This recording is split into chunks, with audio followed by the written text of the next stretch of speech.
The next topic is the decline of Indus Valley civilization. काफ़ी important topic है, conceptual clarity लिए आपको prelims के लिए भी इंपॉर्टेंट है और मेंस में भी कंपेरेटिवली इसका पूछा जा सकता है.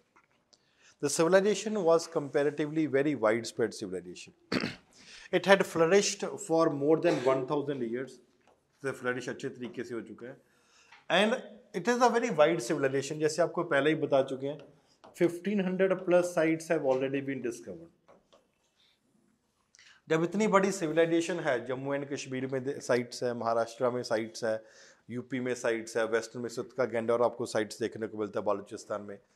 इतनी बड़ी सिविलाइजेशन का डिक्लाइन होने का कोई सिंगल रीजन नहीं हो सकता.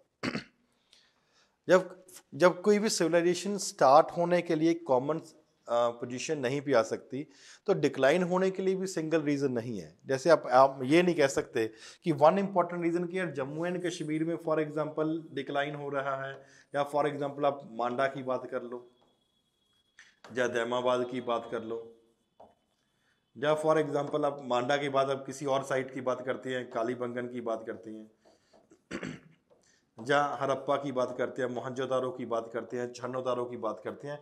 अब इतनी बड़ी सिविलाइजेशन का डिक्लाइन होने का सेम रीजन कंपेरेटिव नहीं हो सकता. Therefore, there will always be different reason for the decline. अलग अलग, बिकॉज इस सिविलाइजेशन की स्क्रिप्ट हमसे नहीं पढ़ी गई आज तक. But the style of writing a script is, कौन सा स्टाइल है? बोस्टोफेडन स्टाइल, पिक्टोग्राफिक स्क्रिप्ट है.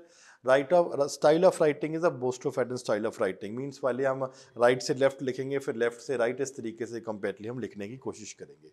It is a boustrophedon style. जब हमें स्क्रिप्ट को जब तक डेसिफर नहीं हुआ ना, तब तक पता ऐसे ही नहीं लगता कि एग्जैक्ट रीजन क्या हो सकता है किसी भी चीज को कंपेरेटली डिक्लाइन करने के. Is therefore different historians have put forward different point of views. ये बताने के लिए यहाँ ये सिविलाइजेशन डिक्लाइन होने के कारण क्या है. हमें एक अंडरस्टैंडिंग पता होना चाहिए. इट इज नॉट इम्पॉर्टेंट किस हिस्टोरियन ने आपको नाम दिया है. The first reason that has been given is a foreign invasion theory. जो पहला क्या अलग अलग थ्योरी में दिया हुआ है is a foreign invasion theory. This is and for an understanding perspective. आपको कंसेप्चुअल क्वेश्चन पूछा जा सकता है. The theory was basically given by Gordon Childe, Stuart Piggott, Mortimer Wheeler. आपको हिस्टोरियंस के नाम याद रखने की जरूरत नहीं है, वेरी क्लियर. बट आपको कंसेप्ट का कंपेरेटली पता होना चाहिए. जब भी कोई हिस्टोरियन बात कर रहा है कि what are the reason for decline, it will always be talking on very factual things that are there.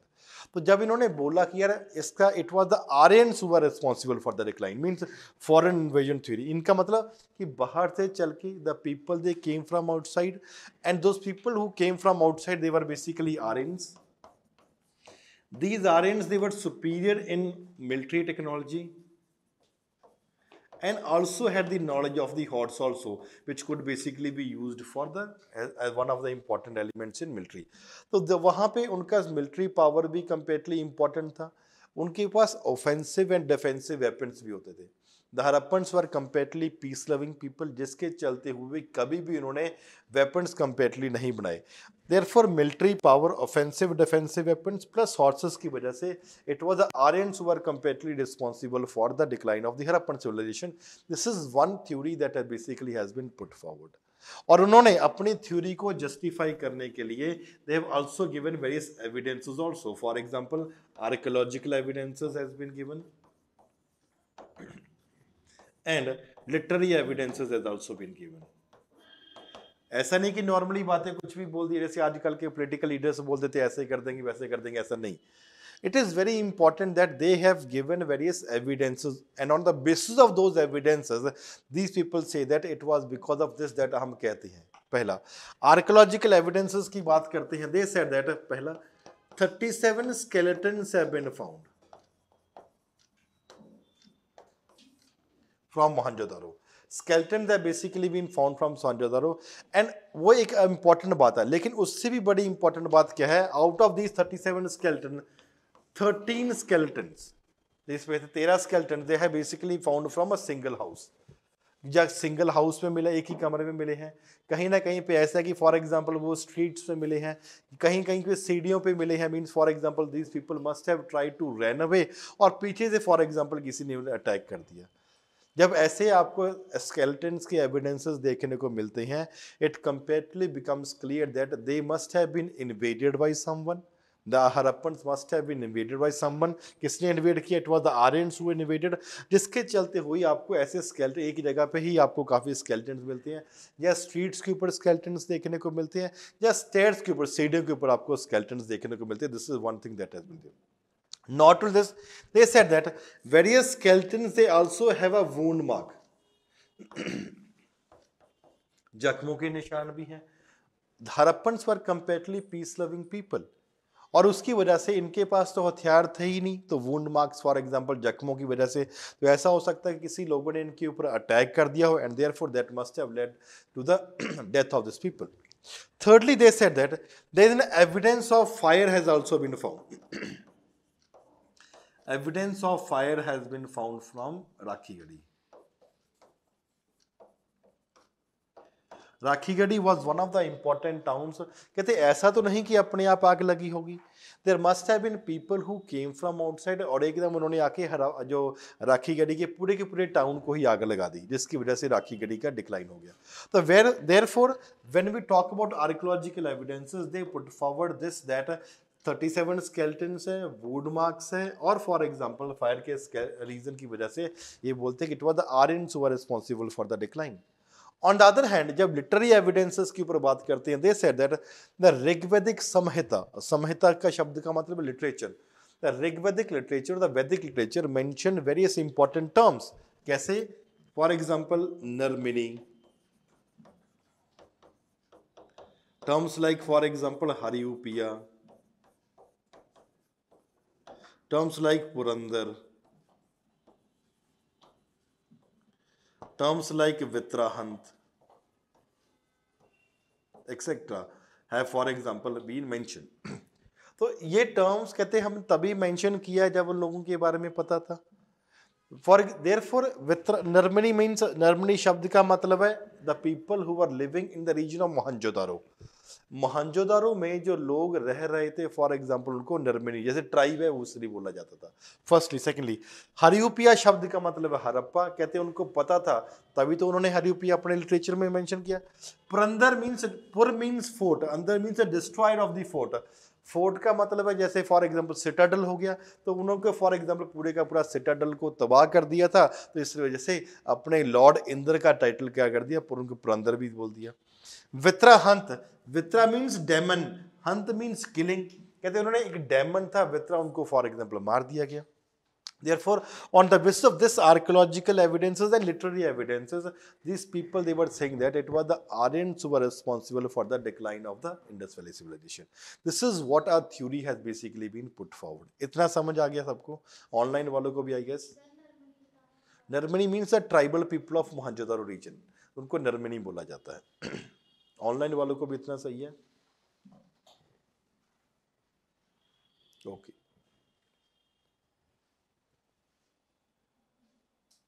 Arisoma, Vikas, Shivani, Harman, Sanjana, Abhishek, everyone. चलो इतना क्लियर है। हाँ जी आकाश। Now when we carry out a deeper analysis of all those things, कि क्या ये reality भी है या कुछ इसमें फ़र्क है, वी फाउंड दैट कुछ कहीं ना कहीं पे फ़र्क है, जिसकी वजह से इस थ्योरी को हम अच्छे तरीके से एक्सेप्ट नहीं कर सकते। हमने उसी को लेके चलेंगे जो इन्होंने कंपेरेटिवली बेस बनाया हुआ है। इन्होंने बेस क्या बनाया कि 13 skeletons have basically been found at one room, और 37 स्केलेटन्स एक जगह पे आपको देखने को मिलते हैं, मोहनजोदारो में देखने को मिलते हैं। और उन स्केलेटन्स में क्या है? जख्मों के निशान। जब हम इनको डाटा पढ़ते हैं, इनकी स्केलेटन्स का हम अच्छे तरीके से एनालिसिस करते हैं, तो एक चीज़ पता लगती है, इन शरीर के ऊपर जख्म या जो भी उसके ऊपर चोट लगी हुई है, और the death of the person, comparatively दो अलग अलग समय के ऊपर हुई है। जब इंसान की डेथ हुई है वो चोट की वजह से नहीं हुई, किसी और रीज़न की वजह से हुई है। जब स्केलेटन्स के बारे में पढ़ते हैं तो वहाँ से पता लग जाता है कि इस चोट की वजह से, जख्म की वजह से फॉर एग्जांपल डेथ नहीं हुई, किसी और रीज़न की वजह से हो सकता है। हो सकता है कि इनका जो स्केलेटन्स है वैसी कोई ट्रेडिशन या कुछ भी हो तो एक जगह पे स्केलेटन्स रख दिए हों। सेकेंडली, हो सकता है आपस में किसी में एंड फेज में आके लड़ाई हो गई आपस में धीरे धीरे, जिसकी वजह से वो जख्मों के निशान है। जख्मों के निशान होना is just one aspect, the death of the person just because of the wounds that are there, वो दो अलग अलग समय। जैसे चोट तो किसी के सर के ऊपर लग गई लेकिन उसके वो ठीक हो गया, 20 25 30 40 साल जिया, फिर उसके बाद डेथ होगी उसकी। तो दो अनरिलेटेड एस्पेक्ट्स है जिसको कंपेरेटिव नहीं माना जा सकता। सेकेंडली, कहते Rakhi Garhi was destroyed by fire, ठीक है, कोई प्रॉब्लम नहीं है। लेकिन अगर राखी गढ़ी को डिस्ट्रॉय किया था तो आसपास वाली रास्ते वाली साइट्स को क्यों छोड़ दिया, या राखी गढ़ी के जो आसपास साइट्स थी उनको कैसे छोड़ दिया? Therefore it can not be accepted कि एक साइड को आग लगा दी फिर वापस चले गए। It is not possible. अगर राखी गढ़ी को साइट, राखी गढ़ी से ज्यादा और भी तो इंपॉर्टेंट साइट्स थी, तो देयरफॉर वो साइट्स को भी क्यों नहीं उन्होंने आग लगाई? देयरफॉर हो सकता है कि राखी गढ़ी में कोई इंसिडेंट हो गया हो जिसकी वजह से Rakhigarhi, the site of Rakhigarhi must have decline for the region. जब हम लिटरेरी एविडेंसेस की बात करते हैं, नरमनी हो गया। नरमनी कॉमन टर्म है, आज भी जो लोग, the people who are living in the region of Mohenjodaro, आज भी उनको नरमनी ही बोला जाता है। तो नरमनी के बारे में पता होना कोई बड़ी बात नहीं है। हरियूपिया, हड़प्पा, आज भी उनको हरियूपिया ही वहां पे टाउन का नाम है, या हड़प्पा आज भी उनको बोला जाता है। तो टाउन का नाम पता होना, उसमें कौन लोग रह रहे हैं ये पता होना is not that much difficult. Secondly, When we talk about the decline of the Harappan civilization, इसका क्या मतलब हुआ? डिक्लाइन का, कहां पे चले गए होंगे ये लोग? द डिक्लाइन ऑफ सिविलाइजेशन का मतलब ये नहीं कि सब लोग मर गए, सब लोग गायब हो गए। The decline of Indus valley civilisation basically means that people they shifted from the rural areas to the urban areas. वहां पे लोग तो रह रहे थे ना, हाँ, वो उनके पूर्वज पहले कहीं शहर में रह रहे होंगे, बाद में they must have shifted toward the rural areas.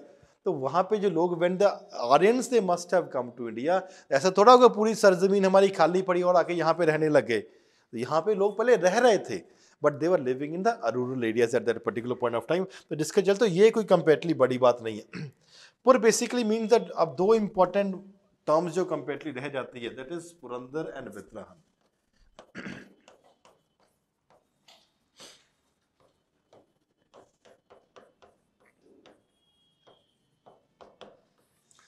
Purandar basically, Pur means fort, Andar means destroyer. The word literally means the destroyer of fort. अब फोर्ट का यहां पे मतलब हो गया सिटाडल को, फॉर एग्जांपल इन्होंने डिस्ट्रॉय कर दिया। When we carry out an analysis of the Aryans, for example, when they came from southern Siberian region, वहां से चल के सेंट्रल एशिया में आए, सेंट्रल एशिया से कुछ यूरोप में चले गए, कुछ वेस्ट एशिया में चले गए, and some of the people they came to India also. जब इनका ट्रेस करते हैं the Harappans for example civilisation declined around 1750 BC and Aryans they came to India around तो कितने सालों का फर्क है? अगर आप अपने घर में, आपके घर में 6 महीने कोई ना जाए तो घर कैसा बन जाएगा? गंदा हो जाएगा, लिटिल डस्ट वस्ट, पूरा जाले वाले लग जाएंगे।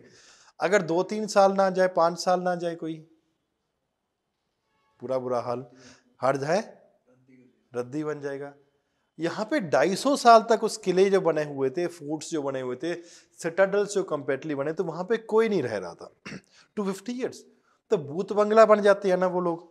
जैसे आप भी स्कूल कॉलेज में खास करके जो लोग पढ़ते हैं हॉस्टल्स में, तो वहाँ पे एक बात तो पक्का ट्रेंड होता है कि यहाँ पे पहले कोई चुड़ैल रहती थी, कब्रिस्तान था वहाँ। ये हर कॉलेज में, हॉस्टल में होता है, ठीक है। 250 ईयर्स, 250 साल तक कोई नहीं है। तो when the Aryans they must have come to India, उनको लगा हुआ यार ये पहले कोई रहता होगा, this is a symbol of evil. यहाँ पे एक जो बिल्डिंग बनी हुई है ना, यहाँ पे इस वजह से कोई नहीं रह रहा है, इसको छोड़ के गांव में लोग रह रहे हैं बिकॉज ये यहाँ पे कोई ना कोई श्राप किसी ने दिया हुआ है, सिंबल ऑफ इविल। यहाँ पे कोई बुरी आत्मा रहती है जिसकी वजह से डिक्लाइन है। तो उनको लगा इससे अच्छा कि फॉर एग्जाम्पल इसको हम डिस्ट्रॉय ही कर दिया जाए।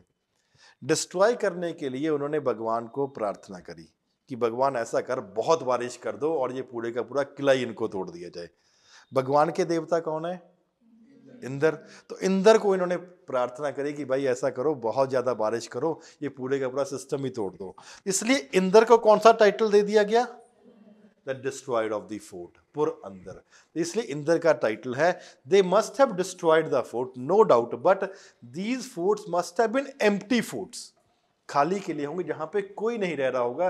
And they must have been considered as symbol of evil, यहाँ पे कुछ बुरी आत्मा का वास है जिसकी वजह से इनको कंप्लीटली डिस्ट्रॉय ही कर देना चाहिए। इसलिए फॉर एग्जांपल डिस्ट्रॉय तो किया लेकिन खाली किलों को किया।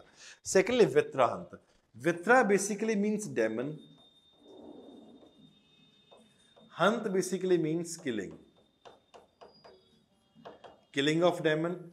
Now what is demon? Demon is, for example, the Vitra क्या है? Is a dam. Various dams were basically being constructed by the Aryans by the Harappans for carrying out irrigation activities. अलग अलग डैम्स कंप्लीटली बनाई हुई थी और वो समझ नहीं आ रहा था आर्यंस को कि भाई ये डैम क्यों रुका हुआ, पानी के ऊपर पुल क्यों लगा दिया, ये धीरे धीरे पानी क्यों, let them flow. It was beyond the understanding of the Aryans की उन्होंने पानी के फ्लो को क्यों रोका हुआ है। फिर उन्होंने इंद्र भगवान को बोला कि भाई ऐसा करो, हम तुम्हें पूजा करते हैं तुम्हारी, बहुत बारिश करो, ऐसे ही पानी रुका हुआ है, इसको बांध को तोड़ दिया जाए। And therefore that fort, that for example the dams must have been destroyed। वो एक ऋतिक रोशन की बोरिंग सी मूवी भी आई थी मोहनजोदारो, उसके लास्ट में भी यही दिखाया गया था कि सब कुछ फॉर एग्जांपल वो डिस्ट्रॉय हो गया, सब कुछ बाढ़ आ गई है। तो किसने? आर्यंस ने फॉर एग्जांपल वो प्रेयर करी थी ताकि फॉर एग्जांपल वो डिक्लाइन हो जाए। तो वित्राहंत बस नो डाउट कर दिया होगा बिकॉज उनको डैम्स की इंपॉर्टेंस के बारे में ही नहीं पता था। देयरफॉर इस बात को नहीं माना जा सकता। Therefore coming back to the same point कि ये नरमिनी पता होना, ये पता होना कोई बड़ी बात नहीं है और ये इंद्र भगवान को टाइटल देना कोई बड़ी बात नहीं है बिकॉज फोर्ट्स के बारे में उनको नहीं पता था, उसकी इंपॉर्टेंस के बारे में उनको नहीं पता था, first point. And second point, Vitrahant means demons या फॉर डैम्स की इंपॉर्टेंस के बारे में कंप्लीटली उनको नहीं पता था, जिसकी वजह से उसको वित्राहंत या उसको डिस्ट्रॉय भी कंप्लीटली कर दिया गया। तो इस बात को नहीं माना जा सकता। एंड मोस्ट इंपॉर्टेंटली कुछ भी कर लो, there is a time gap of 250 years that are there. The decline of the Indus Valley civilization and the coming up of the Aryans, जब हम देखते हैं कि वहाँ पे क्या होगा कि अलग अलग समय की चीज देखने को मिलती है, तो वहाँ पे we can safely conclude that हाँ हो सकता है कुछ थोड़ा बहुत आर्यंस के आने से, जब प्री आर्यंस वाले जो लोग थे उनकी वजह से हो सकता है कुछ फर्क पड़ा हो, but on the other hand we can not say it was the Aryans who were responsible for the decline of the Indus valley civilisation.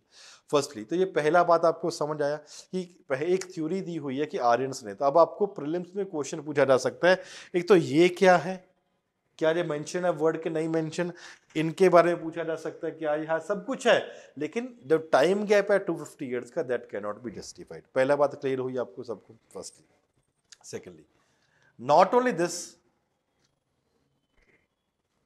Is another important point that has been there. Harappans कहीं ना कहीं पे काफी conservative भी लोग थे।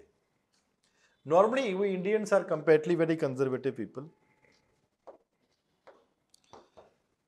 हमें लगता है कि हमसे ज्यादा ज्ञान किसी के पास नहीं है, हमसे ज्यादा खूबसूरत और कोई देश नहीं है, इसलिए जहाँ हमसे बढ़िया जहाँ एस्ट्रोनॉमी का, एस्ट्रोलॉजी का, जहाँ आर्कियोलॉजी, किसी भी चीज का ज्ञान नहीं है। ये अच्छा भी है और बुरा भी है। बुरा तब हो जाता है जब हम किसी से कुछ सीखना कंप्लीटली बंद कर देते हैं। Now what was happening was there was a good amount of trade that was going on। किसके बीच में? इंडस वैली सिविलाइजेशन के और मेसोपोटामिया सिविलाइजेशन के बीच में। ना फॉर एग्जांपल आपका पर्शियन सिविलाइजेशन के बीच में काफी इंपॉर्टेंट ट्रेड चल रहा था। वो ट्रेड कैसे था? The trade was for example by land route और for example by sea route. Inter trade हम फॉर एग्जांपल रिवर रूट के थ्रू भी कर सकते हैं। अब यहां पे क्या हुआ, अराउंड 1900 BC, 1900 BC के आसपास आते आते सम वॉरलाइक ट्राइबल पीपल। अब जब हम कहते हैं the Aryans they came to India around 1500 BC, ऐसा तो हुआ नहीं होगा चलो सबके सभी हिंदुस्तान चलते हैं, एक वन फाइन मॉर्निंग उनको लगा नहीं यार, हम सदर्न साइबेरियन से हमारा मन खत्म हो चुका है, दिल उठ चुका है, अब कहीं और चलते हैं। पहले कुछ लोग पहले जाने लगे होंगे, या इंडिया में भी जैसे अर्बनाइजेशन है 1950s 60s 70s में, धीरे धीरे आप माँ चाचा दादा कहीं एक बंदा उठ के शहर में आया होगा, फिर उसके बाद लोगों को लगा नहीं यार 1980s में और ज़्यादा लोग शहर में आने लगे, 2000s में कंपेरेटली और ज़्यादा शहर में लोग आने लगे, अब लोग कहते चलो वापस हमें जाना है, all those things that are there. तो वहाँ पे क्या है कि कुछ लोग पहले आने लगे होंगे। The people who came and settled in this region were, for example, warlike tribal people. अब warlike tribal people जब यहाँ से आके settle हो गए, they affected the free flow of the trade that was taking place. Free flow trade का affect हो गया। Harappan economy to a great extent was also sustaining on the trade and commerce that was going on at that particular point of time. तो वहाँ पे क्या हुआ, जैसे आपको पहले ही बताया था, इस ट्रेड को सस्टेन करने के लिए लोग कहाँ पे शिफ्ट हो गए, इस रीजन में। इस वजह से जब हमने किया था, the middle town has also been found in this particular region only, क्योंकि वहाँ पे density of the population comparatively increase होगी, और उन्होंने अपने आप को फॉर एग्जांपल ऐसे करके यहाँ से ऐसे ट्रेड करने की कंटिन्यू कोशिश करी। ठीक है, मगर हो सकता है मेसोपोटामिया या ईरान के साथ हम ट्रेड कंटिन्यू भी कर सके। This was another attempt that was basically being made. क्या ये सही तरीका है या गलत तरीका है? अगर इसको दूसरे तरीके से समझे, आपके घर पे 4 लोग आके बैठ गए, 10 लोग आके बैठ गए कि बोले चलो आप निकलो घर से, आपको कैसा फील होगा? है निकलोगे कि उनको रेजिस्ट करोगे? यहां पे यही गलती हो गई। We had a very great trading links with Mesopotamia, with Persia. The Mesopotamian civilization could last for a very long point of time. क्यों? Because उन्होंने for example bronze तो हमारे पास भी था, उनके पास भी था, but the bronze that was there with Mesopotamian civilization, they were for example comparatively strong bronze, जिसके चलते हुए ही they were in a position to make weapons also. हमारा ट्रेड उनके साथ बहुत हजारों सालों से रहा, लेकिन हमने उनसे हथियार बनाने नहीं सीखे, हमें लगा जरूरत ही नहीं है। अगर यहीं पे कितने लोग होंगे, 50, 100, 200, 500, 1000, 2000 और कितने लोग होंगे, लड़ो इनको, अगर भगा देते हम तो वहां पे that would not have taken place at that particular point of time. इन्होंने लड़ने से क्या बेनिफिट किया? This is the conservative nature की हम किसी से सीखेंगे नहीं। अगर मेसोपोटामियन वाले या ये बहुत जगह पे गए होंगे ना, तो मेसोपोटामिया की सिविलाइजेशन क्यों नहीं खत्म कर पाए? Because they comparatively had a strong weapons. The conservative of the Harappans also played a very very important role in the decline, because हमें लगा कि हमें फॉर एग्जांपल किसी से सीखने की जरूरत भी नहीं है। This was very important role. तो यहाँ पे अलग अलग एस्पेक्ट की वजह से one important thing is the conservative of the Harappans also led to the decline of the Harappan civilisation. Along with that, various other things are also comparatively very very important कि decline भी हुआ। और रीजन क्या हो सकते हैं? फॉर एग्जाम्पल देर कहीं पे फ्लड्स आने लगे, तो फ्लडिंग की वजह से हो गया। हम पहले ही कर चुके, जैसे मोहनजोदारो हो गया, जहाँ other states, Mohenjodaro mount of the dead बोला जाता है, इंडस के ऊपर सिचुएटेड है, वेवरिंग नेचर है, तो मल्टीपल 7 बार पहले डिक्लाइन हुआ था, एक बार और हो गया होगा, इतना ज़्यादा हो गया हो कि रिकंस्ट्रक्ट करने का टाइम ही नहीं मिला होगा। प्रॉब्लम है कहीं पे change in the course of the river है, रिवर अपना डायरेक्शन कंपेरेटली बदल गई। तो one important term that is used for Indus Valley civilization is that it is a riverine civilization, जिसका मतलब क्या है? Important cities are situated on the banks of one or another river, किसी न किसी रिवर के किनारे के ऊपर सिटीज बनी हुई है। अब फॉर एग्जांपल यहाँ पे कोई सिटी बनी हुई है, ये रिवर है, इसके ऊपर किनारा, अब रिवर इधर चलेगी तो सिटी का क्या होगा? खत्म, तबाह होगी। और must have taken change in the course of the river, कहीं ना कहीं पे सूखा पड़ गया जिसकी वजह से डिक्लाइन हो गया, कहीं पे मलेरिया हो गया, कहीं पे एक्सप्लोजन हो गया। तो मल्टीपल रीजंस आर देयर इस इतनी बड़ी सिविलाइजेशन के डिक्लाइन होने के लिए। बट ऐसा तो नहीं कि मलेरिया पूरे के पूरा इंडस वैली सिविलाइजेशन पे हो गया। फिजियोकेमिकल एक्सप्लोजन मीन्स धरती फट गया, ऐसा तो नहीं पूरे का पूरा धरती फट गई। या change in the course of river, या ऐसा तो नहीं कि हर रिवर ही अपना किनारा साइड पे करने लगी, ऐसा पॉसिबल नहीं है। हाँ, there can be a reason, there can be one possibility, कहीं पे ऐसा हो सकता है, कहीं पे मलेरिया हो गया, कहीं पे कुछ हो गया। But overall a very important thing is there was an ecological imbalance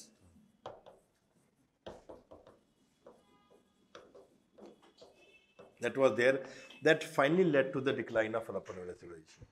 अब द इन्वायरमेंट, जैसे हम करते हैं ना कि पैलोलिथिक से मेसोलिथिक, मेसोलिथिक से नियोलिथिक एज, और फॉर एग्जांपल बाद में इंडस वैली सिविलाइजेशन धीरे धीरे आ जाती है। जब when we talk about this, the environment was comparatively getting better. अब जब एनवायरमेंट कंपेरेटली गेटिंग बेटर है तो क्या होगा, आपका पॉपुलेशन।